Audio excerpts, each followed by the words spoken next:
sabi ni nanay dito na nagtitinda ng mga old coins. Itong building daw to ay panahon ng 80s. Ang panahon ng mga Kastila.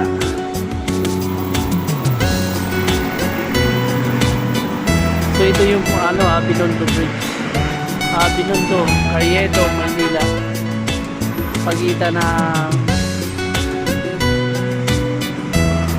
Binondo at saka Santa Cruz, Manila.